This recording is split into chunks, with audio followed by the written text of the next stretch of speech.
네, 여러분 안녕하세요. 킹 버틀러입니다.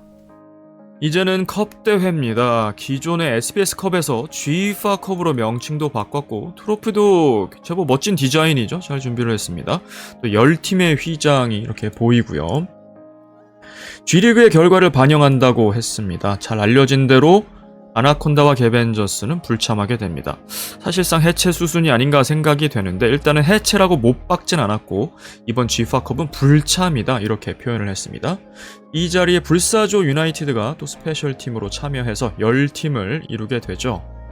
대회 방식이 어떨까 궁금했는데 우승팀과 준우승팀이 부전승으로 6강에 바로 직행을 하게 됩니다. 이건 SBS컵과 비슷해요. G리그, 그때는 이제 슈퍼리그죠. 슈퍼리그 우승팀이 바로 한 팀만 6강으로 진출을 했었는데요.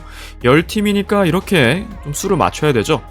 사실상 예선전 1라운드가 이제 8강이 되는 셈이고요. 여기서 4팀이 올라가서 여기에 구척과 원더를 더해서 6강을 치르고 이긴 팀 3팀이 나올 거 아닙니까? 6강에서 3강이 되는데 4강을 맞춰야 되니까 이번에도 패배한 팀 중에서 패자 부활이 생기는데 전 이 방식 진짜 추갈못이라고 몇 번 말씀드렸는데 다득점을 또 우선시 하거든요. 골득실이 더 우선시돼야 차라리 말이 되는 건데 이게 왜 그런지 한번 보여드릴게요.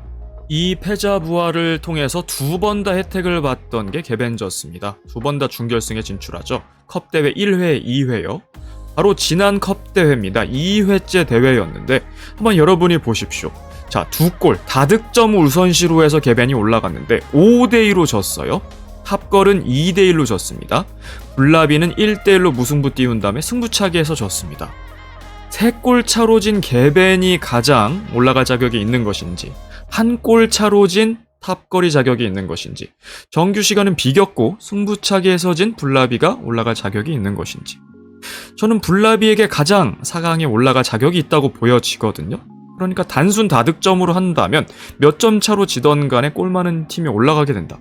전 이건 좀 합당하지 않아 보이긴 하거든요. 차라리 골득실로 하는 게 더 합당해 보이긴 하는데 어쨌거나 이런 방식을 추구한다고 하니까요. 2번의 혜택을 본 건 개벤, 이번의 혜택은 누가 보게 될지. 자, 월클의 새로운 선수 제이 선수에 대한 정보나 플레이는 많이 나오진 않았죠. 지난번 방송본의 예고편 그리고 이번 선공개에 조금 나왔어요. 물론 선공개가 또 공개가 될 것으로 보입니다만 녹화 시점에는 일단 첫 번째 선공개 대부분은 이제 G4컵의 소개 방식에 대한 내용이었어요. 그래서 제이 선수가 어느 정도의 실력자인지 궁금했는데 아직은 정확하게는 알 수 없습니다. 그래도 풍문으로 듣기에는 실력자란 얘기를 들었습니다. 어느 급인지는 모르겠어요. 진짜 뭐 지한급이 되는지 마지막급이 되는지 모르겠습니다. 하지만 적어도 나티 사오리와 발만 맞출 수 있어도 월클의 전력이 올라가는 건 사실이겠죠. 제이 선수는 호주 출신입니다. 호주 선수는 또 처음이죠. 그리고 골대녀와도 인연이 있는 것이 부척의 요요 키퍼 기억하실 겁니다. 요요 키퍼의 남동생의 와이프, 그러니까 요요의 올케가 됩니다. 어떻게 보면 골대녀와 인연이 있는 거죠.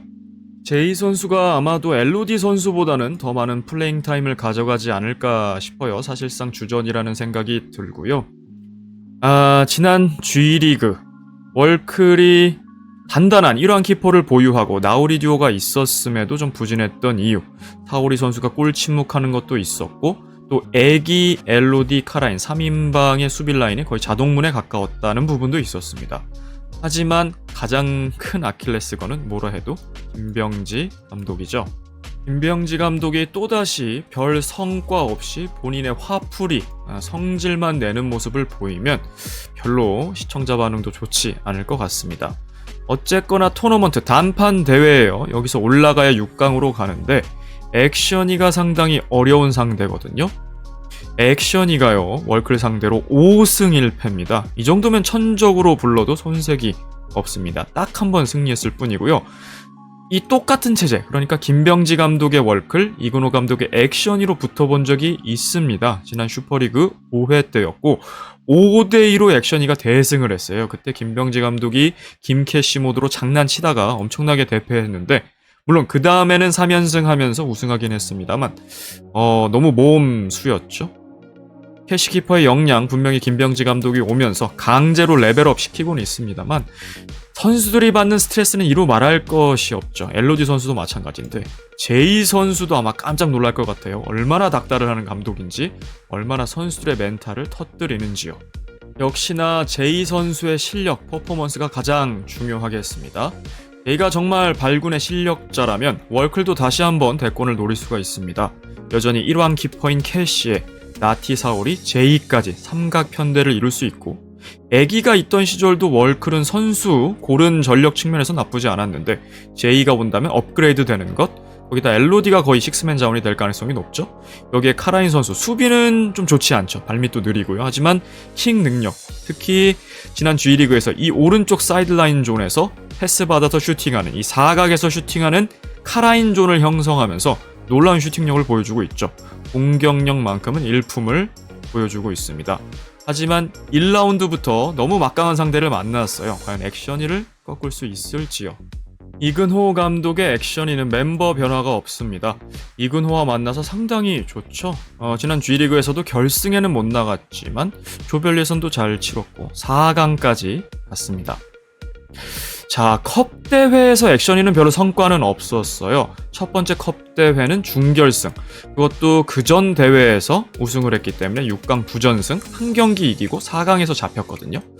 그때 발라에게 잡혔던 기억이 있고요. 두 번째 컵 대회는 더 안 좋았죠. 1라운드 광탈을 당하게 됩니다. 지한 선수의 데뷔전으로 기대가 돼요. 그때 혜인 선수가 PK 안 차고 지한의 데뷔골을 도운 기억도 나는데요. 그만큼 액션이가 컵 대회와는 인연이 없었는데 이근호 감독은 좀 다르게 풀어갈 수 있을지요. 액션이도 충분히 대권을 노릴 만한 팀이죠. 지한과 혜인의 원투퍼치 살아있고요. 혜인은 특별히 캐시의 천적이라고 할 수도 있습니다. 월클 상대로 7골을 지금 득점하고 있거든요. 대단한 득점력. 물론 나오리 듀오도 만만치 않습니다. 나티 선수가 5골을 기록하고 있어요. 액션이전. 사오리가 4골을 기록하고 있어요. 물론 상대 전적은 여기가 5승이고 여긴 1승에 불과합니다만 그 한 번 이겼을 때 키퍼가 또 이채영 키퍼긴 했거든요. 하지만 이 5승 1패라는 천적 관계에 준하는 상성은 좀 무시하지 못하죠. 태미 선수가 이제 지난 시즌 G리그를 통해서 키퍼에서 필드로 포지션 변화를 이뤘고 완벽 적응했습니다. 이 대회에서는 조금 더 발군의 기량을 보여주기를 기대를 하고요. 역시나 원톱 자원인 하나 선수가 좀 더 득점을 가세해줘야 하고 영하 선수도 어느 정도 이 매직 풋볼 계열의 후계자죠. 문지인의 후계자인데 어느 정도의 역량으로 발전해 나가고 있을지. 벤치 자원, 식스맨을 비교한다면 아무래도 LOD 쪽이 좀 더 우세하겠죠? 기존의 십자인대 쪽 부상이 있어서 그 여파로 인해서 뭔가 터치들도 좀 투박하고요. 뛰는 게 좀 불안정해 보이긴 하는데 컨디션이 관건이긴 합니다.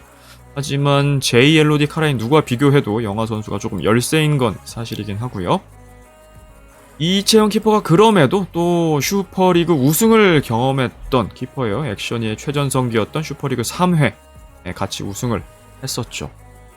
물론 나오리 듀오가 득점을 폭발시켰던 그 6대1의 대승, 액션 입장에선 대패죠. 그 치욕도 있었습니다만 대부분의 경기는 또 이겨왔기 때문에 좋은 매치업입니다. 그리고 여전히 1화왕 키퍼인 캐시 키퍼를 상대로 어떤 맞대결을 보여줄 수 있을지. 월클 37경기 21승이고요. 액션이 35경기 23승입니다. 최근 5경기 나란히 3승 2패 성적을 보여주고 있고요. 최근 10경기도 갔네요. 7승 3패 기록 중입니다. 하지만 말씀드린 상대 전적이 압도적이에요. 액션이가 5승 1패로 앞서 있습니다. 이번이 7번째 맞대결입니다. 골대니에서 가장 많이 만났죠. 부척과 국대팸 역시 7경기 가장 많이 만났는데요. 이들도 마찬가지입니다. 두 팀 다 상위권에서 노는 강팀이었다 보니까 중요한 길목에서 많이 만났어요. 준결승, 3, 4위전, 결승, 준결승 이렇게 주로 만났는데요. 에바의 월클, 최여진의 액션이 초창기 시절에는 근소했어요. 시소게임. 하지만 항상 한 골 차로 액션이가 승리를 했었고요. 액션이가 우승했던 이 시절에는 또 힘의 차이를 보여줬습니다. 월클 입장에서도 첫 결승이었는데 준우승에 만족해야 됐고 액션이는 압도적인 전력으로 백지훈 감독과 함께 첫 우승을 차지하게 되죠. 하지만 그 다음 슈퍼리그 4회 준결승에서는 월클이 힘의 차이를 보여줍니다. 월클의 첫 우승 시즌이기도 했는데 또 액션이는 김태형과 함께 하면서 암흑기를 보내기도 했죠. 압도적으로 6대1로. 그러니까 액션이는 줄곧 이겨왔던 상대인데 6대1 한 번 지긴 했지만 이때 큰 스크래치, 생채기가 나긴 했어요. 하지만 그 다음 대회에서 또 갚아줍니다. 5대2 대승을 하게 되는데 좀 좋았죠. 액션이 입장에서는. 김병지 감독이 김캐시 모드로 키퍼를 계속해서 올리는 바람에 좀 득점이 손쉬웠던 부분도 있습니다. 이 경기가 바로 이근호 감독과 액션이의 시작이었습니다. 그리고 G리그 들어서는 만나지 않았어요. 슈퍼리그 1, 2, 3, 4, 5 내내 만났던 팀인데 행보가 상반됐습니다. 액션이는 4강까지 상위 토너먼트로 갔고 월클이 단 한 번도 토너먼트 진출 실패한 적이 없었는데 김병지 매직은 대단하죠. 끌어당기면서 그것도 최종 9, 12전까지 최종 방출전까지 몰렸고 진짜 킥 하나 차이, 승부차기 킥 하나 차이로 사실은 개벤이 살 뻔했고 월클이 방출될 뻔도 했죠. 이번 G파컵에서 2라운드부터 만나게 됐습니다. 여태까지 행보를 보면 분명히 천적 관계라고 해도 이상하지 않습니다. 5승 1패. 여기다가 한 번 더 이기면 6승 1패. 이렇게 몰린 스코어는 없거든요. 압도적이라고 볼 수 있겠는데 액션이가 승리를 하게 될지 아니면 월클이 그래도 2승 5패째를 만들어낼지요. 월클은 G리그에서 왕조의 몰락을 경험을 했습니다. 리그 리핏에 이어서 3핏에 도전했습니다만 실패를 하게 됐죠. 하지만 여전히 클럽 레코드는 훨씬 좋습니다. 준우승도 2번을 했고요. 결승 진출만 4번, 3연속 결승 진출, 또 6연속 토너먼트 진출이라는 압도적인 성과를 냈는데 액션이도 그에 대항할 수 있는 유일한 팀이라고도 할 수 있습니다. 물론 결승 진출 횟수는 2회 좀 적긴 합니다만 구척이 이번에 올라가면서 3회가 됐죠. 우승 1회에 준우승 1회. 그리고 6연속 토너먼트 진출은 따라잡았습니다. 이번 G리그에 월클이 실패하고 슈퍼리그 1, 2, 3, 4, 5 G까지 액션이가 따라잡으면서 6연속. 그리고 이 연속 기록은 액션이는 다음 리그가 있다면 도전할 수가 있고 월클은 끊겼기 때문에 도전할 수가 없겠죠. 물론 이 팀이 유지된다는 가정하에서 말이죠. 월클은 아무리 왕조가 몰락하고 본인들이 힘들더라도 방출까지는 당하지 않는다. 이 클린 레코드를 이어가고요. 액션이도 승격 강등은 사실은 굉장히 프로그램 초창기죠. 시즌1과 시즌2. 슈첼리그 체제로 출범한 다음에는 단 한 번도 강등이나 방출을 당하지 않았습니다. 워낙에 강력한 두 팀인데요. 컵 대회 레코드만 주목해 볼게요. 월클은 6강전에 첫 번째 나갔었고 두 번째는 준우승을 했습니다. 액션이는 첫 번째 준결승 그리고 두 번째는 1라운드 탈락을 했습니다. 월클이 컵 대회에서는 조금 더 잘했다는 것을 볼 수 있죠. 하지만 지금의 전력 또 제이 선수가 합류한 월클 굉장히 변수가 많아졌어요. 감독들입니다. 김병지 감독 36경기 17승 19패고요. 승률이 좀 5할 미치고요. 이근호 감독 10경기에서 7승 3패 7할대 승률을 유지하고 있습니다. 최근 5경기는 팀과 함께 3승 2패 나란히 갔고요. 최근 10경기도 7승 3패 똑같습니다.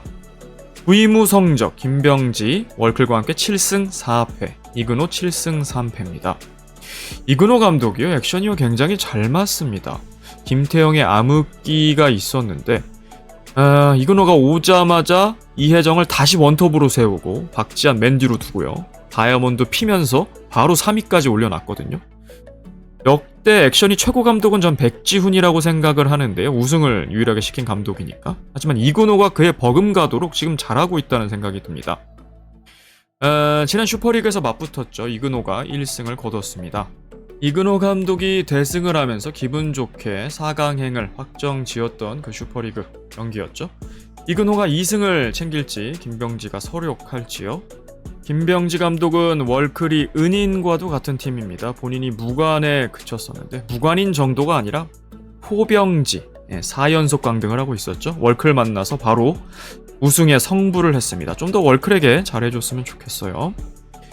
그래서 결승 진출도 2번 굉장히 초창기에 국대팸과 한번 진출한 적이 있었고 그때 준우승도 차지했었죠. 토너먼트 진출도 2회. 이근호 감독의 최고 성적은 슈퍼리그 5회 때 3위. 이번에도 3위에 준하는 성적이죠. 4강전에 진출했고 3, 4위전이 따로 없었지만 그에 준하는 성적이긴 합니다. 아직까지는 무관이고요. 결승 진출도 없긴 합니다. 액션 1을 맡아서 2번 연속 토너먼트 진출에 성공했고요. 이번에는 방식이 좀 다른 컵 대회입니다. 어떤 성과를 보여줄지요? 김병지 감독은 그 유명한 포병지의 서사를 쌓게 됩니다. 4번 연속 꼴찌로 팀을 강등시키게 되죠. 월클이 정말 은인인데 엘로디 선수 비롯해서 그만 좀 닥달했으면 좋겠고요. 이근호 감독도 아직까지 강등 방출을 모르는 좋은 레코드를 가지고 있습니다. 컵 대회는 처음인 이근호 감독이고요. 김병지 감독의 컵 대회 볼까요? 뭐 뻔할 뻔짜긴 하지만 2번 다 국대팸을 맡아서 1라운드 광탈했습니다. 공격 포인트입니다. 나티 선수 정말 대단한데요. 골대녀 최초로 40개 공격 포인트도 돌파했고 최초의 20-20, 20-20 클럽에도 가입을 했죠. 지난 시즌 대단했습니다. 9개로 공격 포인트 부문 공동 2위 황희정과 동률이었고 그 위에는 마시마밖에 없었어요. 얼마나 대단한지 알 수 있고 6개로 도우망입니다. 서기와 동률이었어요. 물론 경기수는 서기가 하나 덜 치르면서 만약에 방송본처럼 수상을 했다면 강보람과 서기가 수상을 하긴 했겠습니다만 역시나 지금 올타임 어시 부문도 1위죠. 대단합니다. 사오리 선수도 부진이 있었습니다만 골대녀 최초로 30골 고지에 올랐고요. 막판에 멸망전 토너먼트에 오면서 3골을 몰아치는 위기 때 또 팀을 구해내는 모습을 보여줬습니다. 카라인 선수는 전반적으로 수비는 참 아쉬웠지만 5-5 10개 달성했고 또 3골이나 기록을 했어요. 강력한 킥을 바탕으로 보여줬고 엘로디 선수가 다소 부상으로 인해서 2경기 결장도 있었고요. 어려움이 있었고 애기 선수가 이번에 하차를 하게 됐죠. 제이 선수의 사진이 아직 없어서 애기 선수를 넣긴 했는데 좀 아쉽게 됐습니다. 캐시 선수 1골을 지난 시즌 맛봤고 정혜인 선수도 마찬가지였죠. 조별 예선 때 좀 더 조력자의 역할로서 코너킥을 처리하고 수비 능력이 많이 늘었다 칭찬을 했는데 골을 양산해내는 영역에서 좀 아쉬웠는데 중요한 경기 발라전에서 또 몰아치기 능력을 보여주기도 했죠. 지한 선수는 공동 득점왕입니다. 7골. 경기수가 적은 강보람이 방송에서 수상하긴 했지만 어쨌든 스탯은 동률이에요. 액션이는 이제 나머지 선수들이 스텝업 해줘야 돼요. 특히 태미 선수는 이제 기대가 됩니다. 필드로 완벽 적응한 것 같고 특히 발라전에서도 멋진 팀골을 마무리했거든요. 발밑이 아직 투박한 게 있습니다만 계속해서 발전해 나가고 있고 그 속도가 상당히 빠릅니다. 하나 선수가 원톱 자원인데 조금 더 해줘야 되죠. G리그 내내 1골은 좀 부족한 거죠. 공격수로서. 영하 선수 또한 이제는 공격 포인트 좀 기대해 볼만 합니다. 물론 식스맨 자원이고 출전 기회가 좀 적을 수는 있겠습니다만 다른 팀의 식스맨과 비교해 볼 때 이근호 감독은 그래도 넉넉하게 식스맨 활용을 잘해주는 편이거든요. 그렇게 보장받는 기회 속에서 영하 선수도 한 건 해줬으면 좋겠습니다. 하나 선수가 근데 컵 대회에 강한 게 있어요. 골든골의 여왕이죠. 개벤과의 경기였나요? 마지막에 골든골로서 액션이를 위로 올렸던 경험이 있거든요. 또 그런 깜짝 골을 보여줄지요. 출전 경기 수입니다. 30경기 이상의 베테랑을 보유한 팀은 월클이네요. 4명이나 30경기 이상이고요. 사오리 선수는 이제 38번째 40경기 향해 가고 있습니다. 혜인 선수가 유일하게 30경기 넘겼고 하지만 박지한에게 경기수는 사실 무의미하죠. 올대녀 최정상 티어의 실력을 보여주고 있는데 이번 컵 대회는 어떨지. 박지한의 데뷔전이었던 지난 컵 대회에서 1라운드 광탈하는 아픔을 겪었거든요. 이번 컵 대회와는 인연이 있을지. 카라인 선수가 역사적인 20번째 경기네요. 다소 걸음이 느린 아이지만 킥으로 만회를 해내고 있습니다. 이채영 키퍼도 뚫을 수 있을지. 또 제이 선수의 데뷔전인데 정말 기대가 되죠. 특히 정보가 많이 없기 때문에 어떤 모습을 보여줄지 나오리 듀오를 능가할 수 있을지도 궁금해지고요. 박지한이나 정혜인급으로 버금가게 올스타급으로 성장할 만한 선수인지 주목이 됩니다. 자, 컵 대회의 매력은 짧은 호흡에 있다고 생각해요. 1라운드 8강 4경기에 6강 3경기, 4강 2경기, 결승 하나. 그러니까 10경기면 끝나거든요. 2달 반에서 3달 정도면 끝날 겁니다. 그 사이에 퀸컵, 추석도 껴있으니까요. 한두 주를 포함한다고 했을 때 말이죠. 거의 한 11월, 12월 정도면 끝날 수 있습니다. 이번 G리그가 굉장히 긴 호흡의 대회였죠. 28경기나 했으니까요. 또 짧은 매력이 있습니다. 자, 골대녀가 이슈 애프터 이슈입니다. 이번 결승전의 이슈도 있었고 그 전에 개벤과 아나가 불참하면서 해체 수순이냐라는 이슈도 있고 불사조 유나이티드가 5명까지 공개를 하면서 남은 2명은 누구냐라는 이슈도 있었고, 이 모든 컵 대회가 끝나고 재정비를 하는데 정말 올 드래프트, 올 리셋이 되는 것이냐, 아니면 기존의 팀 정체성은 유지하되 약간 소소한 규모로, 예를 들어 이유정 선수가 뭐 댄서 팀으로 간다던가 뭔가 이런 정체성을 확고히 하는 쪽으로 가는 거냐라는 이슈 애프터 이슈가 계속 쌓여 있습니다. 이 켜켜이 쌓인 실타래가 좀 어지럽기도 하고 좀 피곤하기도 한데요. 어쨌거나 저는 이 컵 대회에 좀 집중해보겠습니다. 여러분도 G리그 소화하시느라 너무 고생 많으셨는데 저희는 쉴 틈이 없어요. 바로 이제 수요일부터 다시 G파컵 달려보겠습니다. 컵 대회는 단판 승부죠. 김병지 월클, 이근호 액션이 여기서 지면은 또 몇 개월 못 보는 겁니다. 살아남아서 어디까지 올라갈 수 있을지 양 팀 다 기대가 돼요. 전력은 두 팀 다 좋아 보이거든요. 이번 영상 여기까지였습니다. 시청해주셔서 감사합니다. 킹버틀러였습니다.